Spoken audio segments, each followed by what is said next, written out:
زہرا کے سامنے دو ہی راستے تھے کہ ساحر کو یہ سب بتا کر اس کے جنون کو دیوانگی کی آخری حد تک پہنچا دے، یا پھر خاموشی سے سب کچھ سہہ کر ساحر کے ٹھیک ہو کر پلٹ آنے تک خود کو کہیں چھپا لے، بدگمانیوں کو اس حد تک ہوا دے کہ ہلکی آنچ بھڑکتی ہوئی آگ میں بدل جائے اور ساحر سے ہر رشتہ جل کر بھسم ہو جائے۔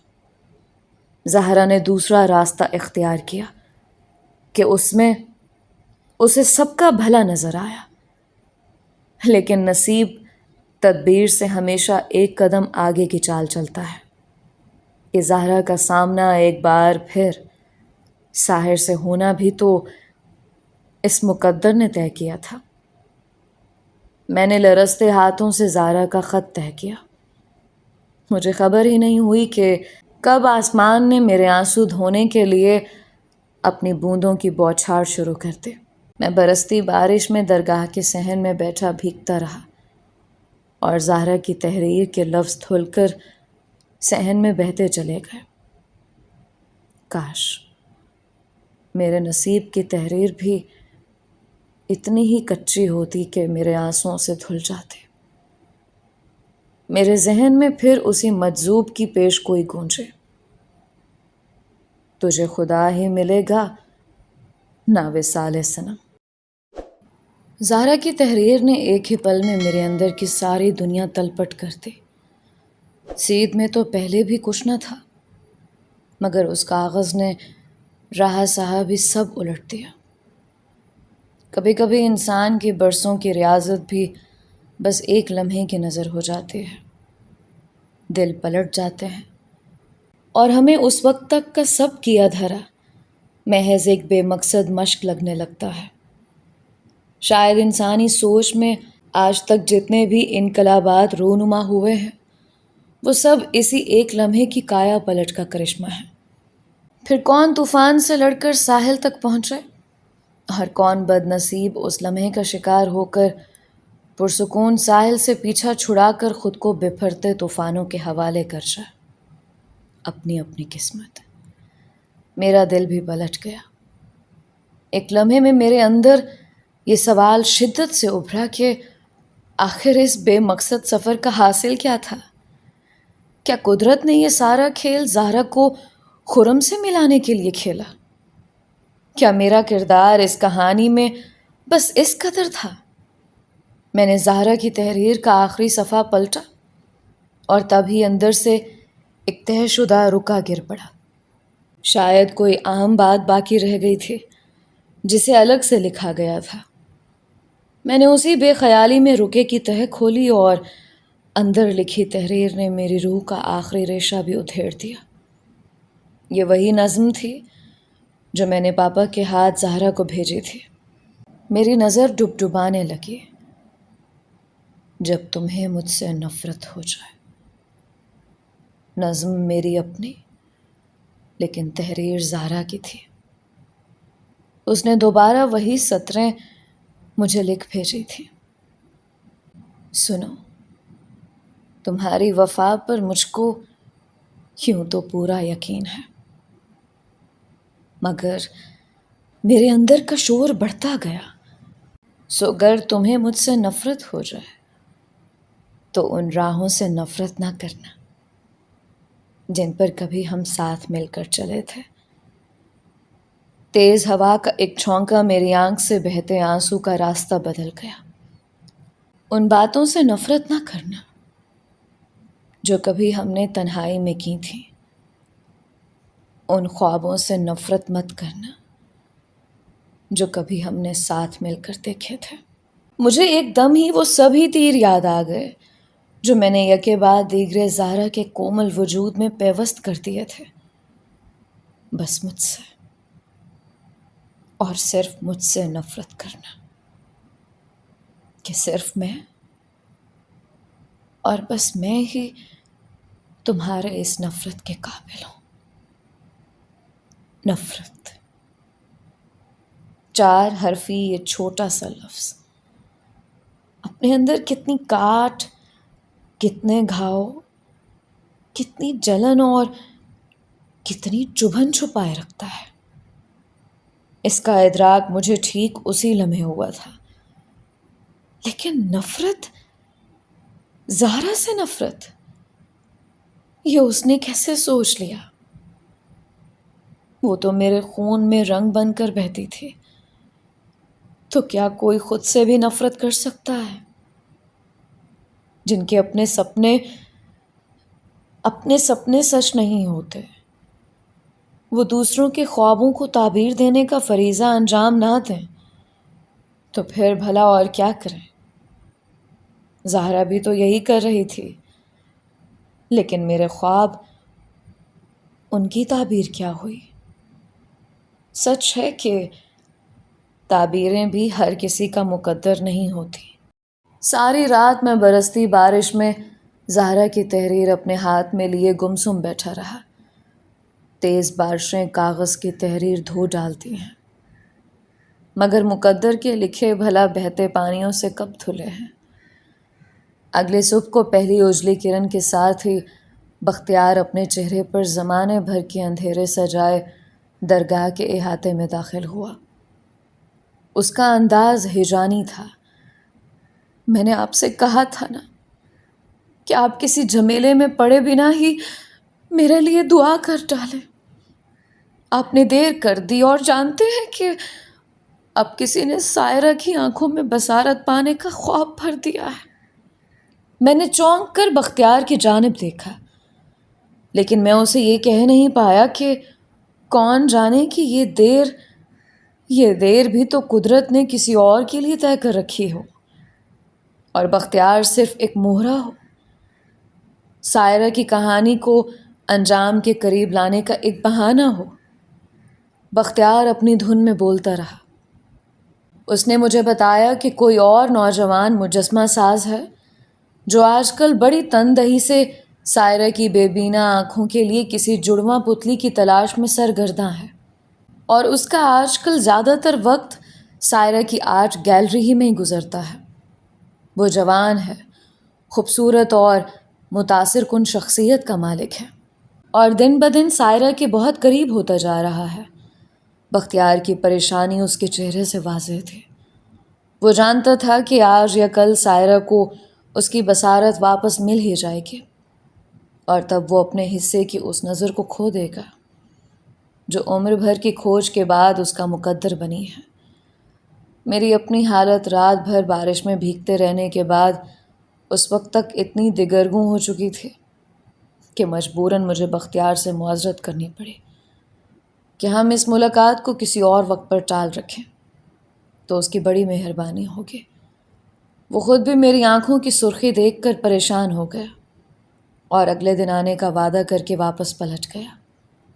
شام تک میرا جی اس بری طرح گھبرانے لگا کہ میرے لیے درگاہ میں ٹکے رہنا ناممکن ہو گیا، اور پھر جب میرے کچھ حواس بحال ہوئے تو میں نے خود کو ساحل کی نم ریت پر چلتے پایا۔ مجھ سے کچھ فاصلے پر چند بچے بیٹھے ریت کے گھروندے بنانے کا کھیل کھیل رہے تھے، اس بات سے بے خبر کہ جہاں وہ بیٹھے ہیں وہاں کچھ ہی دیر میں سمندر کی لہریں آگے بڑھ کر ان کے گھروندوں کو اپنے ساتھ بہا لے جائیں گی۔ پھر مجھے ایک عجیب سا خیال آیا کہ بنانے والے کو بنانے سے کام، اور اجاڑنے والے کو اپنے فرض سے سروکار ہوتا ہے۔ جو بنتا ہے اسے اجڑ ہی جانا ہوتا ہے۔ وقت کی کمی یا زیادتی تو بس اضافی ہے۔ اچانک دائیں جانب سے کچھ آوازیں کسے جانے اور پھر کسی کی غصے سے بھری ڈانٹ ڈپٹ اور دھتکار کی آوازیں سنائی تھیں۔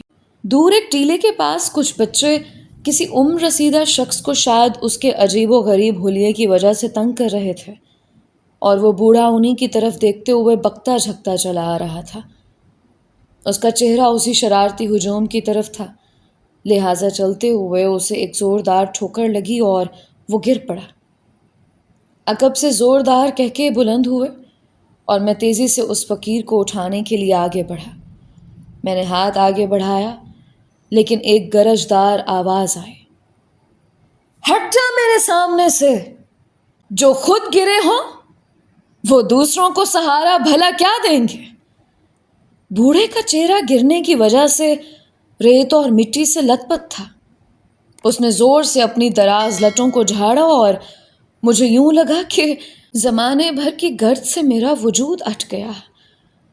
یہ تو وہی مجذوب تھا جو مجھے تھانہ ماہی کے حوالات میں ملا تھا، لیکن میں اسے یہاں اپنے شہر کے ساحل پر یوں پالوں گا۔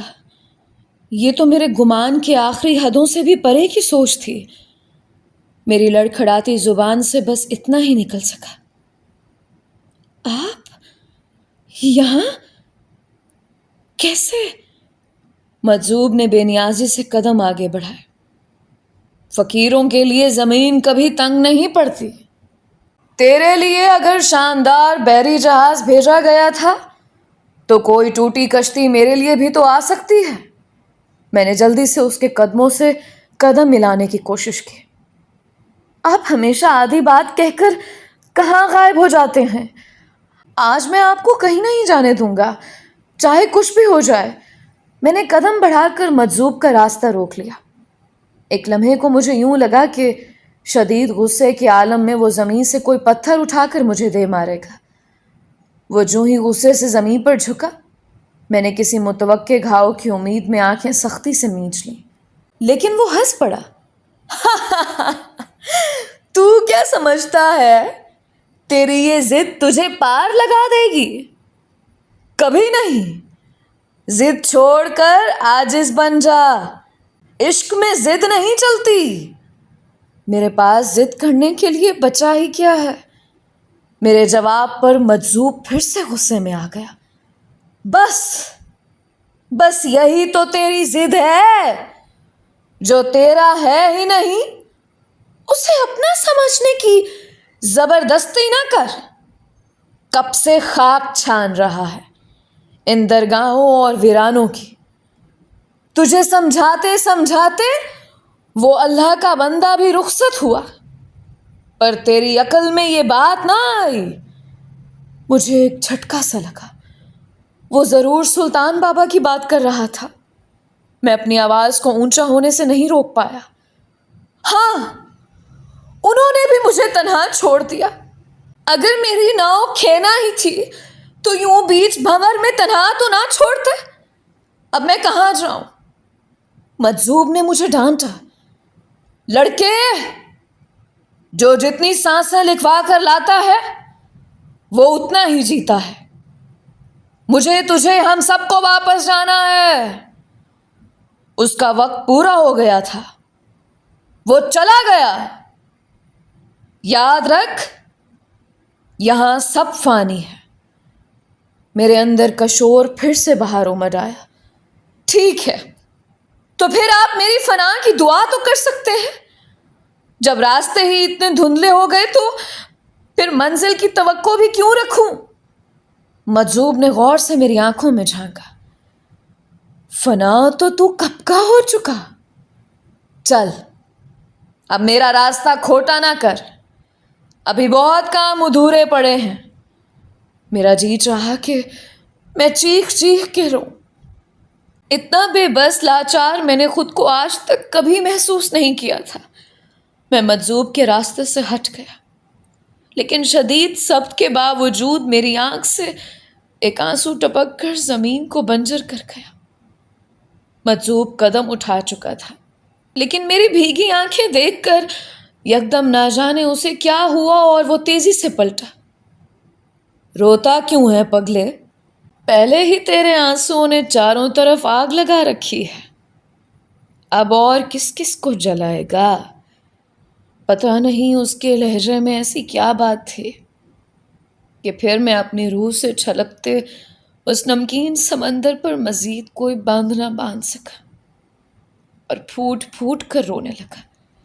اور کچھ دیر پہلے پتھر بنا وہ مجذوب اب مجھے یوں چپ کرا رہا تھا جیسے کوئی چھوٹے بچے کو بہلانے کی کوشش کرتا ہے۔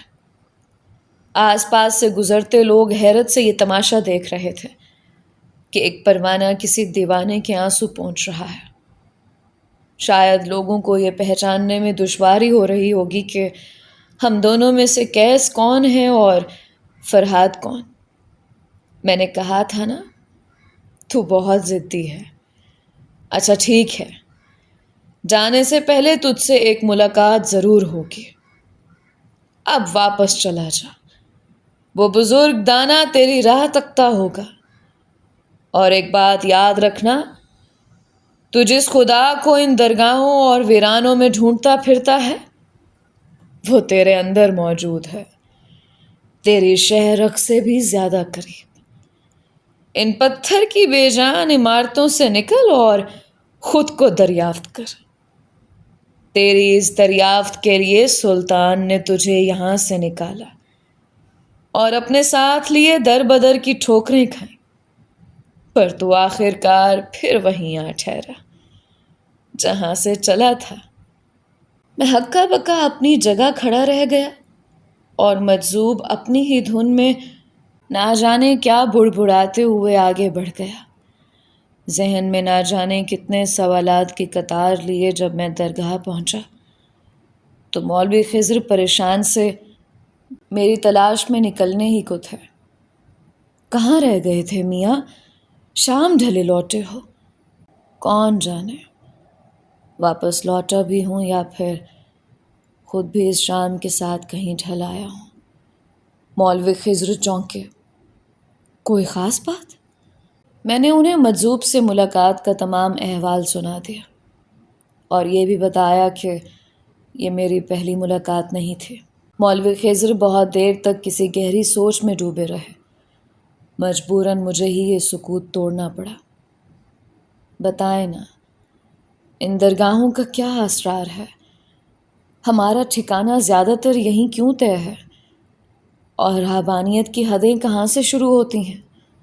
ہم ان ویرانوں میں رہ کر خدا سے دور ہو رہے ہیں یا اسے پا رہے ہوتے ہیں؟ مولوی خضر کچھ دیر تک میرے چہرے پر جیسے کچھ ٹٹولتے رہے. رہبانیت کی حد وہاں سے شروع ہوتی ہے جب تنہائی کی مکڑی دل کی دیواروں پر خود پسندی کے جال بننا شروع کر دیتی ہے. انسان حقوق العباد سے بیگانہ ہوتا چلا جاتا ہے. خدا کو پانے کی چاہ میں اس کے بندوں کو کھونا شروع کر دیتا ہے. سارا فیض خود اکٹھا کر لینا چاہتا ہے جبکہ اللہ کی مخلوق کو بے فیض رکھتا ہے. ایک ایسا پھلدار درخت بن جاتا ہے جس کے ثمر سے عام شخص بے بہرا رہتا ہے. مگر اس کے برعکس تمہاری ساری تربیت حقوق العباد کی ادائیگی کی اولیت کو سامنے رکھ کر کی گئی ہے. وہ مجذوب نہیں تھا، وہ اللہ کے انتہائی قریب بندوں میں سے کوئی ایک ہوگا جو اتنی بڑی بات کہہ گیا. ہاں یہ سچ ہے کہ یہ درگاہیں اگر مستند ہوں تو بس اللہ کے نیک بندوں کی آرام گاہیں ہوتی ہیں.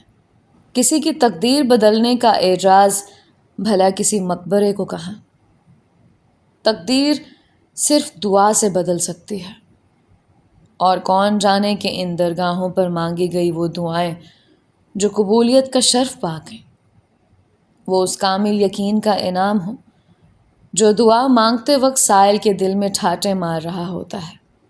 یہ بھی سچ ہے کہ خدا ویرانوں میں رہ کر دل کے زیادہ قریب ہوتا ہے، نہ ہجوم میں دل سے دور. وہ ہر حال میں ہماری دھڑکن کی طرح ہمارے اندر موجود رہتا ہے. میرے اندر مچلتے سوال باہر آنے لگے. تو پھر میں اسے اپنی شہرک سے زیادہ قریب کیوں نہیں محسوس کرتا؟ مجھے اسے محسوس کرنے کے لیے یوں در بدر کی خاک کیوں چھاننا پڑ رہی ہے؟ کیا یہ میرے اندر کے ایمان کی کمزوری ہے؟ نہیں میاں، یہ درجہ بندی تو بس وہی جانتا ہے. سبھی کے لیے کوئی نہ کوئی راستہ مقرر ہے. تمہارا راستہ زہرا کے گھر کی پگڈنڈی سے ہو کر گزرا ہے تو یہ بھی اسی کی مرضی ہے. بس اتنا جان لو کہ اگر عشق مجازی کی ناکامی رہبانیت کی پہلی سیڑھی بن سکتی ہے تو قدرت چاہے تو یہ ناکامی کسی کی کایا بھی پلٹ سکتی ہے.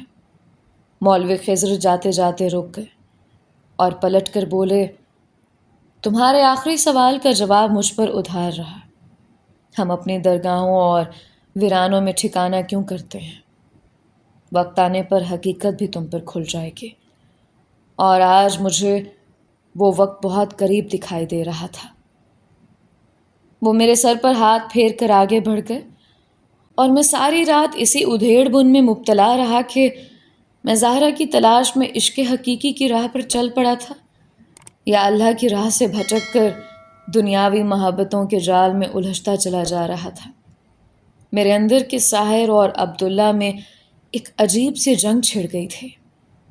ساحر عبداللہ کو دوغلے پن کا طعنہ دیتا تھا کہ میں بظاہر اللہ کی راہ کھوجنے والا اب بھی اسی محبت کی کھوج میں دربدر ہے جس محبت نے ساحر سے اس کی شناخت چھین کر اسے عبداللہ بننے پر مجبور کر دیا تھا، اور عبداللہ کو ساحر سے یہ گلہ رہتا کہ وہ بار بار سامنے آ کر عبداللہ کی راہ کھوٹی کر جاتا ہے۔ اگر ساحر کو زہرا نہیں ملی تو اس میں عبداللہ کا کیا قصور؟ اگر ساحر زہرا کو نہ پا سکا تو اب انتقاماً عبداللہ کے راستے میں کانٹے تو نہ بچھائے۔ صبح تک میرے اندر کی یہ جنگ اتنی شدت اختیار کر گئی کہ مجھے یوں لگنے لگا کہ میرے اندر دین اور دنیا میں بٹی ہوئی یہ دوہری شخصیت کٹ کر دو حصوں میں دائیں بائیں گر جائے گی۔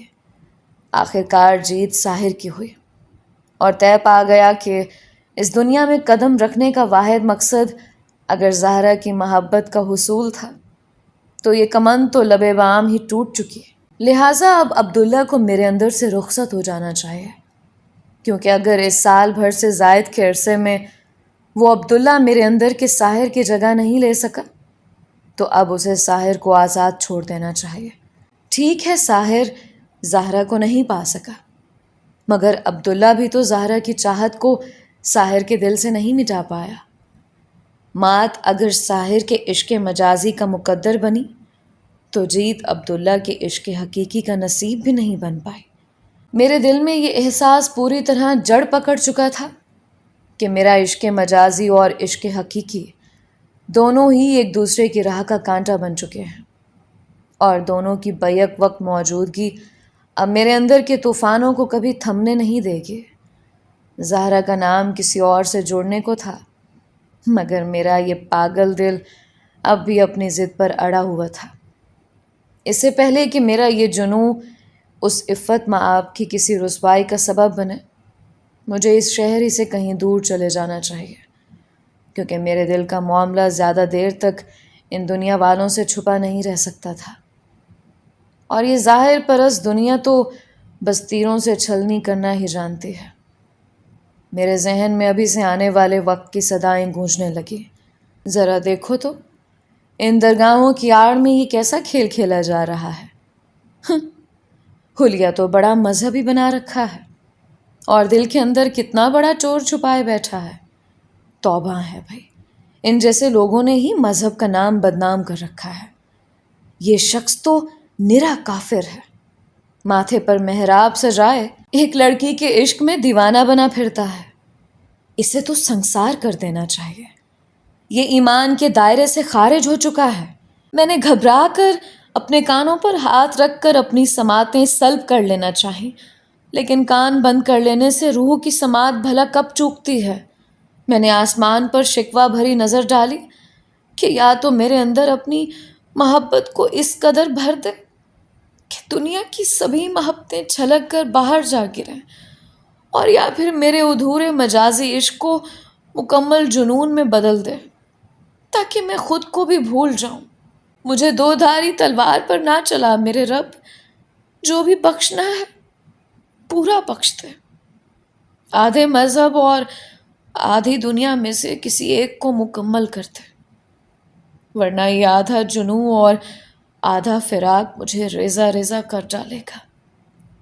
صبح کی پہلی کرن کے ساتھ ہی میں یہ فیصلہ کر چکا تھا کہ اب مجھے اپنے اندر کے ساحر کی موجودگی میں اپنے بقیہ نصف کے حقدار عبداللہ سے یہ منافقت کا کھیل اب ختم کر دینا چاہیے۔ مجھے مولوی خضر کو اپنے فیصلے سے آگاہ کر کے سلطان بابا کی جاں نشینی کا تاج اور درگاہ کی ذمہ داری کسی اور کے حوالے کرنے کی درخواست کر کے خود پہلی فرصت میں یہاں سے نکل جانا چاہیے۔ میری بد نصیبی کی انتہا یہ تھی کہ نہ میں ساحر رہا اور نہ ہی عبداللہ بن سکا۔ عبداللہ کے لقب نے مجھے پورا ساحر نہ رہنے دیا، اور زہرا کی محبت نے مجھے مکمل عبداللہ نہ بننے دیا۔ لیکن میں ابھی تک اس سوال کا جواب نہیں ڈھونڈ پایا تھا کہ ہم عشق مجازی کی آنچ اپنے دل میں قائم رکھتے ہوئے بھی عشق حقیقی کو کیوں نہیں پا سکتے؟ بیک وقت دونوں حدوں کو اپنے دل میں محسوس کرنے والا دنیا کی نظر میں منافق اور گناہ گار ہی کیوں ٹھہرتا ہے، جبکہ دونوں ہی معاملوں میں اختیار کا حق کسی اور کے پاس ہے، اور مجھ جیسا کمزور انسان تو مکمل بے بس ہوتا ہے؟ کہیں ایسا تو نہیں کہ ہم اختیار رکھتے ہوئے بھی اس اختیار سے نابلد ہوتے ہیں؟ ورنہ قدرت کبھی کسی ناکردہ جرم کی سزا تو نہیں دیتی، جانے میں مزید کتنی دیر خود ہی کو ادھیڑتا رہتا اگر بختیار کی آواز میرے خیالات کا تسلسل توڑ نہ دیتی۔ کہاں کھوئے ہوئے ہیں جناب؟ دخل اندازی کی معذرت چاہتا ہوں۔ سچ یہ ہے کہ اس وقت بختیار کی آمد مجھے کسی غیبی امداد سے کم نہیں لگی۔ کبھی کبھی جب ہم خود اپنا سامنا کرنے سے بھی اکتا سے جاتے ہیں، تب ایسے میں کسی تیسرے آئینے کی موجودگی ہمیں خود اپنی شبیہ سے چھٹکارا دلا جاتی ہے، لیکن خود بختیار کا کانچ آج کرچی کرچی محسوس ہو رہا تھا۔ اس نے نہایت پریشانی اور دکھی دل سے مجھے بتایا کہ آخرکار اس نوجوان مجسمہ ساز نے سائرہ کی جڑاؤ آنکھوں کی پتلی ڈھونڈ لی ہے، اور اسی ہفتے وہ سائرہ کو آپریشن کروانے کا منصوبہ بھی رکھتا ہے۔ سائرہ بھی بصارت پانے کے خیال سے بے حد خوش ہے اور پل پل گن کے دن کاٹ رہی ہے۔ اسے اس بات کی سب سے زیادہ خوشی ہے کہ وہ آنکھیں ملنے کے بعد اپنے محسن اور مربی بختیار کو بھی دیکھ سکے گی، جس نے اس کے فن کو ملک بھر میں پھیلانے کی ٹھان رکھی تھی۔ لیکن خود بختیار کی نیندیں اڑ چکی تھیں۔ اسے یقین تھا کہ اس کی صورت دیکھتے ہی سائرہ کی نظر پلٹ جائے گی اور وہ اپنے نوجوان رفیق کے ساتھ مل کر اسی طرح اس کا تمسخر اڑائے گی جیسے آج تک باقی ساری دنیا اڑاتی رہی ہے۔ میں نے تحمل سے اس کی ساری بات سنی۔ مجھے افسوس ہے، اب میں آپ کی کوئی مدد نہیں کر سکتا۔ میں نے درگاہ چھوڑ دینے کا فیصلہ کر لیا ہے، لہٰذا اگر میری دعا میں خدا نے کوئی تاثیر رکھی بھی تھی تو وہ اس فیصلے کے ساتھ ہی ختم ہو جانی چاہیے۔ بختیار ہکا بکا سا رہ گیا۔ یہ آپ کیا کہہ رہے ہیں؟ منزل پہ پہنچ کر پھر سے رخت سفر کیوں باندھ رہے ہیں؟ ایسا نہ کریں خدا را۔ میں نے ایک گہری سانس لی۔ کچھ لوگوں کا مقدر سدا مسافت ہی رہتا ہے، ان کے نصیب میں منزل کا سکون نہیں ہوتا، وہ بھی آپ کی طرح سدا فریفتہ ہی رہتے ہیں۔ مجھے بھی اپنی اس فریفتگی کے ساتھ پھر سے دنیا کی اس بے چین بھیڑ میں کھو جانا ہے۔ جانے کیوں میری بات سن کر بختیار کی آنکھوں میں نمی سی تیر گئی۔ اس نے میرا ہاتھ تھام لیا۔ کاش میں آپ کے لیے کچھ کر سکتا، لیکن میں تو خود بھیکاری ہوں، اور آج آپ سے ایک آخری دعا کی بھیک مانگنے آیا تھا۔ کیا آپ جاتے جاتے میرے حق میں ایک آخری دعا بھی نہیں کریں گے؟ میں نے ہتھیار ڈال دیا۔ مجھے آج ہی پتہ چلا ہے کہ دعا صرف انسان کے اپنے کامل یقین سے پوری ہوتی ہے، لیکن آپ کہتے ہیں تو یوں ہی صحیح۔ میں نے ہاتھ فضا میں بلند کیے اور بختیار کی طرف دیکھا۔ وہ نظریں چرا کر بولا، آپ دعا کریں کہ میرا رقیب مر جائے۔ میرے اندر ایک دھماکہ سا ہوا اور میرے ہاتھ نیچے گر گئے۔ یہ آپ کیا کہہ رہے ہیں؟ میں کسی کی موت کی دعا کیسے کر سکتا ہوں؟ بختیار روحان سا ہو گیا۔ تو پھر آپ یہ دعا کریں کہ سائرہ کو بصارت ملنے سے پہلے میں مر جاؤں۔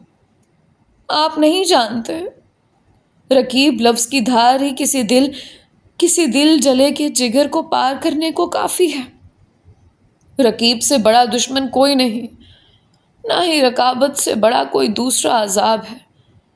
میں چونک گیا۔ میری نظر میں خرم کا چہرہ گھوم گیا۔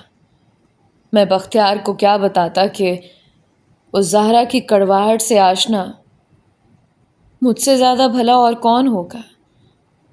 مولوی خضر کے ہمارے طرف چلے آنے کی وجہ سے بختیار زیادہ دیر تک وہاں ٹک نہیں پایا، لیکن جاتے جاتے بھی اس نے اشارے سے مجھے یاد دہانی کروا دی کہ مجھے اس کے لیے کوئی منت مانگنی ہے۔ مولوی خضر نے اس کے پلٹتے ہی مسکرا کر میری جانب دیکھا۔ گویا تمہاری دعا کی تاثیر پر لوگوں کو اعتبار ہونے لگا ہے۔ میں نے ان کی آنکھوں میں جھانکا۔ کیا آپ بھی یہی سمجھتے ہیں کہ وہ میری دعا سن لے گا؟ جبکہ خدا آپ ہی نے مجھے بتایا کہ ان جگہوں پر مانگی گئی زیادہ تر دعائیں خود سائل کے کامل یقین کی بنیاد پر قبول ہو جاتی ہیں۔ پھر ہم یہاں آ کر دعا کے لیے فریاد کرنے والوں کو براہ راست یہ کلیہ کیوں نہیں سکھا دیتے کہ اسی اعتماد کے ساتھ وہ اپنی چوکھٹ پر بھی ماتھا رگڑیں گے تو خدا ان کی ضرور سنے گا۔ اس میں ہم جیسوں یا ان درگاہوں کا کوئی کمال نہیں ہے۔ ٹھیک کہتے ہو میاں، لیکن اگر ایک شخص اتنی دور چل کر اس امید میں یہاں تک پہنچا ہے کہ تم اس کے لیے 2 گھڑی ہاتھ اٹھا کر اللہ سے دعا مانگ لو گے تو ایسی دعا میں بھلا کیا حرج ہے؟ ہو سکتا ہے اللہ ہم گناہ گاروں کی صرف اس لیے سن لے کہ اس کا ایک مجبور بندہ دعا کی آس میں اتنی دور چل کر آیا ہے۔ کون جانے اس کی دعا کی قبولیت گھر بیٹھے نہ لکھی ہو، یہاں تک چل کر آنے کی صحیح کے بعد ہی لکھی ہو۔ اور کبھی کبھی خدا اپنے کسی خاص بندے کی دعا میں اثر بھی ڈال دیتا ہے۔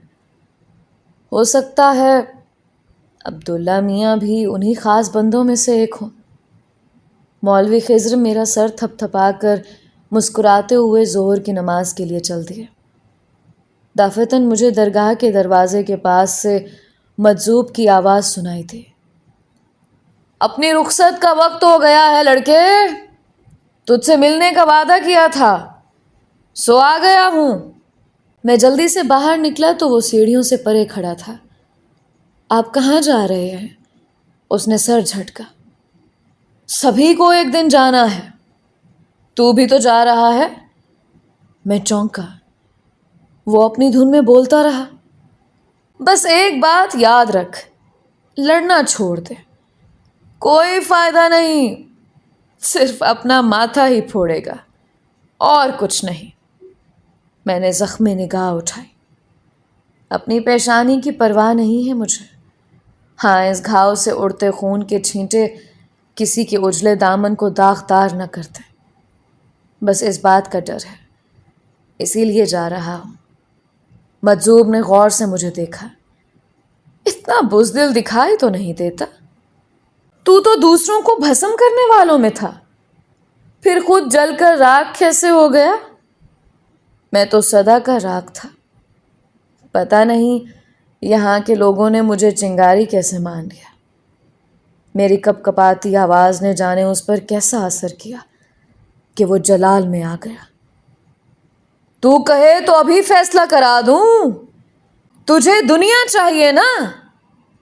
جا، میرے مالک نے آج سے دنیا تیرے نام کر دی، وہ تجھے مل جائے گی، لیکن اب کی بار چوکا تو پھر کبھی فریاد نہ کرنا۔ وہ تجھ سے صرف ایک بد دعا کی دوری پر ہے۔